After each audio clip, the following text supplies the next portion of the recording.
मसीह जो आपका जीवन है आपके सामने लटक रहा है, ताकि आप जैसे आईने में देखते हैं वैसे क्रूस को देखें। आज हमारे साथ हैं महान संत पदुआ के संत एंथनी।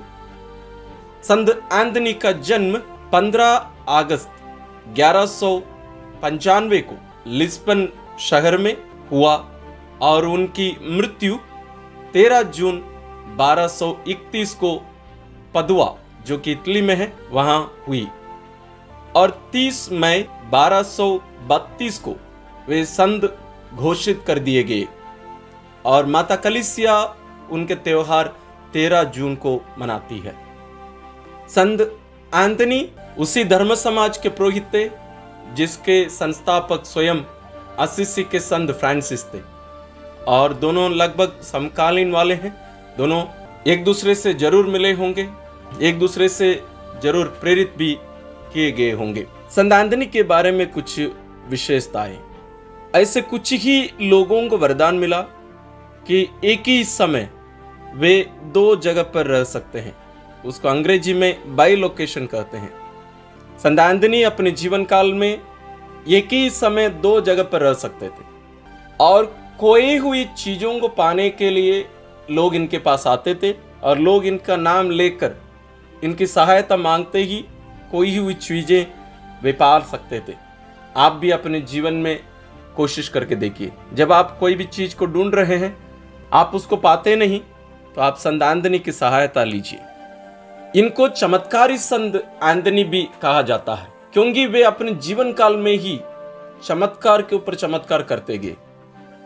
आप इनकी जीवनी जो YouTube चैनल्स में मिलेंगे, आप जरूर उसको देखिए। भले हो सकता है हिंदी में ना मिले, अन्य भाषा में मिले, लेकिन उन चमत्कारों को आप देखकर समझ सकते हैं। यहाँ तक कटे हुए पैर को जोड़ने का, नवजन्म शिशु को बोलने के लिए अधिकार देने का और भी बहुत सारे चमत्कार संत एंथनी किए। शायद हम कह सकते हैं ईश्वर उनके द्वारा किए। शैतान को निकालने वाले या शैतान के शत्रु हम कह सकते हैं ये थे। इनके नाम सुनते और इनकी उपस्थिति में शैतान भाग जाता था। कहा जाता है जब वे वेदी सेवक थे तब भी वे शैतान को अपनी आंखों से देख सकते थे। एक दिन मिस्सा के समय ऐसा हुआ जब वे मिस्सा के समय वेदी के बगल में बैठे हुए थे, जैसे वेदी सेवक बैठते हैं, तो वे शैतान को वहां देख पाए और वे उनको देखकर हंस रहे थे। तो उनके पल्ली पुरोहित उस बालक को, एंथनी को, सैक्रिस्टी के अंदर, जैसे चर्च के पीछे, अंदर भेज दिए।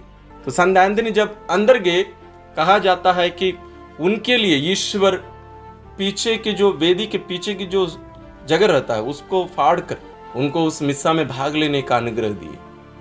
ये सब उनकी जीवनी में लिखी हुई बातें हैं। यानी बचपन से ही वो उतने पवित्रता में बने हुए थे।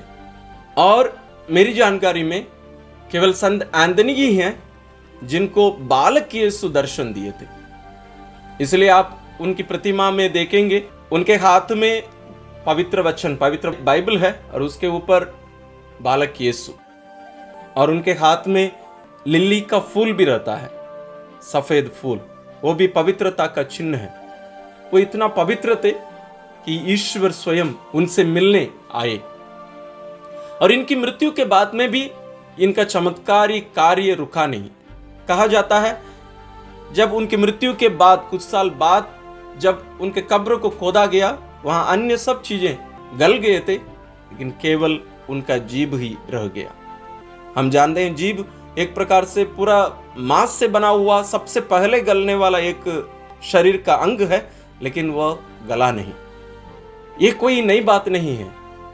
शायद आपको जानकारी नहीं होगी, हमारी कैथोलिक कलीसिया में ऐसे बहुत सारे संत हैं जिनका शरीर आज भी, जैसे मरते समय उनका शरीर था वैसे ही आज भी है।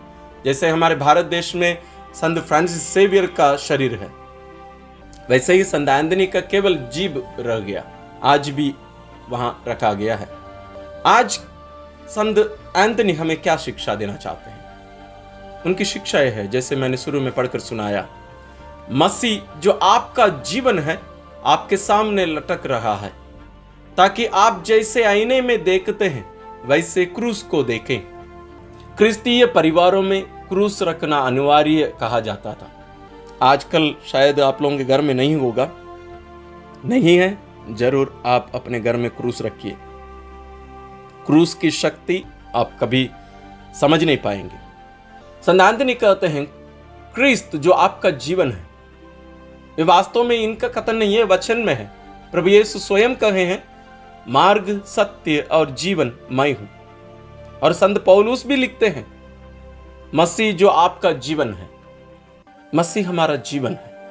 संत एंथनी कह रहे हैं मसीह जो आपका जीवन है आपके सामने लटक रहा है। कहां पर? क्रूस पर। वो लटका हुआ है, वो उनका प्रतिमा है, हम उनको देख सकते हैं। आगे लिखते हैं ताकि आप जैसे आईने में देखते हैं। आईने में हम क्या देखते हैं? अपने आप को देखते हैं। हम जानते हैं कब कब अपने आप को आईने में देखते हैं, तब तब हमें भी क्रूस की ओर देखने की जरूरत है।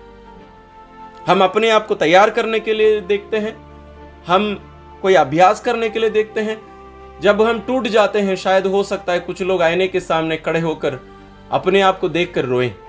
संत एंथनी कहते हैं हमें आईने में नहीं इन सब कार्यों को, बल्कि क्रूस के सामने खड़े होकर देखने की जरूरत है। जब हम क्रूस पर देखते हैं हमें वहां क्या दिखेगा? संत एंथनी के कथन अनुसार हम वहां हमारे शरीर की और हमारे आध्यात्मिकता की, हमारे मन के घावों को हम देखेंगे जो सामान्य रूप से दिखता नहीं है। और ना केवल हम उनको देखेंगे बल्कि उनकी चंगाई केवल प्रभु यीशु का पावन लहू से ही हो सकती है। ये दुनिया की कोई भी दवाई हमें चंगाई नहीं दे सकती। शारीरिक रूप से हमें चंगाई दवाई के द्वारा मिलता है, लेकिन चंगाई देने वाला स्वयं ईश्वर है। लेकिन आध्यात्मिक और मानसिक वास्तविक चंगाई हमें प्रभु यीशु के पावन लहू ही दे सकता है। और वो कहां से हमें मिलता है? जब हम प्रभु यीशु को क्रूस पर लटके हुए हम उनको देखते हैं, उनका प्रेम उमड़ पड़ता है हमारे दिल में, हमारे मन में। उनके प्रति हमारे दिल में हम समझते हैं, अनुभव करते हैं कि प्रेम उमड़ पड़ता है। और यदि हम और भी नजदीकी से क्रूस को हम यदि देखें, वहां हमारे पाप से ज्यादा हमारे प्रति ईश्वर का प्रेम दिखता है। ईश्वर आपसे कितना प्यार करते हैं, आप ईश्वर के लिए कितना महत्वपूर्ण हैं, बहुमूल्य हैं। वो ईश्वर अपने पुत्र को क्रूस पर मरने देकर हम पर प्रदर्शित किए, प्रकट किए। इसलिए नबी यशायाह के द्वारा ईश्वर कहते हैं तुम मेरी दृष्टि में मूल्यवान हो और महत्व रखते हो, मैं तुमसे प्यार करता हूं। हम ईश्वर के लिए मूल्यवान लोग हैं, हम साधारण नहीं हैं ईश्वर के लिए। ये सब हमें कहां से पता चलेगा? केवल वचन पढ़ने से नहीं। विश्वास करने वाले के लिए एक क्रूस भी एक बाइबल के समान है। वहां से ईश्वर उनसे बातें कर सकते हैं। बहुत सारे महान संत लोग अपने कमरे में व्यक्तिगत रूप से एक क्रूस रखा करते थे और उसके सामने घुटने टेकर प्रार्थना किया करते थे, और वहां क्रूसित प्रभु उनसे बातें किया करते थे। आप संतों का नाम आराम से गिन सकते हैं। महान संत थॉमस एक्विनस, महान संत रीता, और भी बहुत सारे संत लोगों को आप जाकर चेक करिए, आपको पता चलेगा इन सभी के कमरे में क्रूस था। और अभी 16वीं ईस्वी के बाद लोग हमसे कहते हैं ये सब बुरी बातें हैं, ये सब चीजों को नहीं रखना चाहिए। हमारे प्रोटेस्टेंट भाई बहन लोग विशेष रूप से कहते हैं। वो कितना सच है। 1500 साल तक कलीसिया इन सब बातों पर विश्वास करके उसी में ही अपने आप को देखकर इतना आगे बढ़कर आई। आज हमसे कहा जाता है कि क्रूस हमारे घरों में नहीं रखना चाहिए। आप स्वयं विचार करिए, इन सभी महान संत लोग क्रूस में ही अपना जीवन देखें, ना केवल ये संत लोग, वचन में स्वयं लिखा हुआ है क्रूस में ही जीवन है। इसलिए नबी जकरिया के द्वारा ईश्वर भविष्यवाणी किए, अध्याय 12 पद संज्ञा 10 में, उन्होंने जिसे छेदा है वे उसी की ओर देखेंगे। हम कहां जाकर देखेंगे उन्हें? उन्होंने जिसे छेदा है वे उसी की ओर देखेंगे। संत योगन अपने सुसमाचार अध्याय 19 पद संज्ञा 37 में भी यही लिखते हैं, उन्होंने जिसे छेदा है वे उसी की ओर देखेंगे। हम उस छेदित प्रभु को कहां देखेंगे? यदि आपके पास क्रूस नहीं है तो आप उनको कहां देखेंगे? अपनी आंखें बंद करके, कल्पना करके नहीं। जो क्रूस पुरोहित के द्वारा आशीषित किया गया है, पुरोहित के द्वारा ईश्वर उसको आशीष दिए हैं, उस क्रूस के द्वारा आप जरूर ईश्वरीय प्रेम को अनुभव कर सकते हैं। उस क्रूस को जब आप देखते हैं, जैसे इन महान संतों के जीवन में वे अनुभव किए, वही अनुभव हमें भी मिल सकता है। आइए हम अपनी आंखें बंद करें। आप अपनी दृष्टि से कितने मूल्यवान हैं। आप मान लीजिए आपसे कोई पूछे, आप अपने बदले में क्या मूल्य लोगे ताकि तुम अपने आप को दे सको, कितना मूल्य देंगे? कितना करोड़ रुपया आप ले सकते हैं? पिता ईश्वर अपने पुत्र को भेजकर हमसे ये प्रकट किए हैं, हम पर ये प्रकट किए हैं कि हमारा मूल्य प्रभु यीशु का जीवन है। ईश्वर का जीवन आपका मूल्य है, उतने मूल्यवान है आप ईश्वर के लिए। क्रूस हमें शिक्षा देता है। क्रूस आज भी हमसे बातें करता है और हम पर प्रकट करता है कि हम ईश्वर के लिए कितने महत्वपूर्ण हैं। आप अपने अभ्यंतर में जाइए। जरूर हमारे मन में हम टूटे हुए होंगे, कहीं हम अपने जीवन से हार गए होंगे, कहीं हम बिखरे हुए होंगे। भले बाहर हम बहुत अच्छे दिखते होंगे, लोगों के लिए हम बहुत अच्छे लोग होंगे, लेकिन हम वास्तविकता जानते हैं ईश्वर के सामने जब हम खड़े होते हैं और अपने जीवन के इन घावों को प्रभु के पास खड़े होकर, क्रूसित प्रभु के पास खड़े होकर कहिए, प्रभु मुझे छंगाई दे। अपने पावन लहू से, जिसे आपने उस क्रूस पर से अपने शरीर से बहाया, वही पावन लहू से मुझे शुद्ध कर, मुझे पवित्र कर, मेरे पापों को धो डाल, मुझे पवित्र कर दे। प्रभु से मांगिए। एक नया जीवन ईश्वर अपने क्रूस के द्वारा हमें देने वाले हैं। हम अपने आप को ईश्वर के चरणों में हम अर्पित करें। अपने आप को, अपने संपूर्ण जीवन को, अपना शरीर, अपना मन, अपना आत्मा, सब कुछ, अपना सर्वस्व ईश्वर के हाथों में अर्पित करिए। अपने आप को, अपने परिवार के प्रियजनों को, अपने घर को, धन दौलत, जो कुछ आप करते हैं, जो आप हैं, सब कुछ ईश्वर के हाथ में अर्पित करिए। आज ईश्वर हमें आशीषित करने वाले हैं। उस क्रूसित प्रभु को अपनी आंखों के सामने देखिए। वो क्रूसित प्रभु जो आपके लिए क्रूस पर अपने आप को बलि चढ़ाए, वही प्रभु आपके साथ यहाँ उपस्थित है, हमारे साथ यहाँ उपस्थित हैं। उस क्रूसित यीशु को अपनी आंखों के सामने देखिए। उनकी आंखें अभी देख नहीं सकती, क्योंकि उनके सिर से जो लहू बहा, वो लहू उनकी आंखों में बहकर अभी वे आंख भी पूर्ण रूप से खोल कर रखकर देख भी नहीं सकते।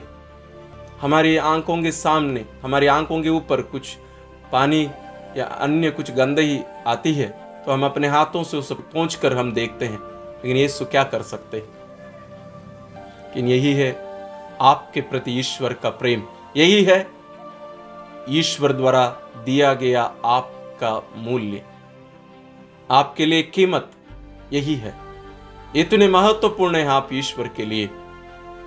इसको अपनाइए, इस महान रहस्य को अपनाइए, इस प्रेम को अपनाइए।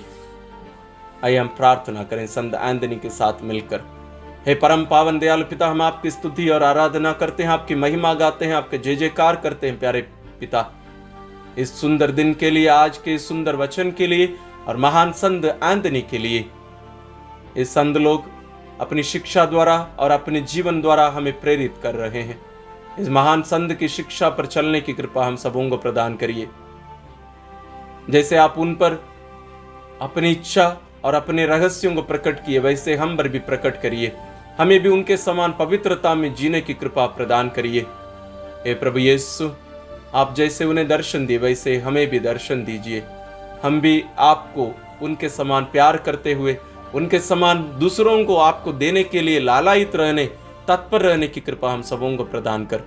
प्यारे पिता, इन प्रार्थनाओं के साथ साथ यहाँ उपस्थित आपकी इन संतानों को आपके हाथों में समर्पित करते हैं, जो इस प्रार्थना में जुड़कर आपसे विनय कर रहे हैं, प्रार्थना कर रहे हैं। इन्हें और इनके परिवार के हर एक व्यक्ति को आशीष प्रदान करिए। इन सभी को अपने पावन हाथों से स्पर्श करके इन्हें पवित्र करिए। इनके सभी जरूरतों को पूरा करिए। विशेष रूप से हम सभी को पवित्रता में जीने और संत बनने की कृपा हम सबों को भी प्रदान कर। इन प्रार्थनाओं के साथ इनके अन्य सभी जरूरतों को, प्रार्थनाओं को आपका पुत्र प्रभु मसीह के द्वारा आपके चरणों में हम अर्पित करते हैं। हम ये प्रार्थना करते हैं अपने प्रभु क्रिस्त के द्वारा, आमीन। पदवे के महान संत एंथनी के द्वारा ईश्वर आपको आशीर्वाद प्रदान करें।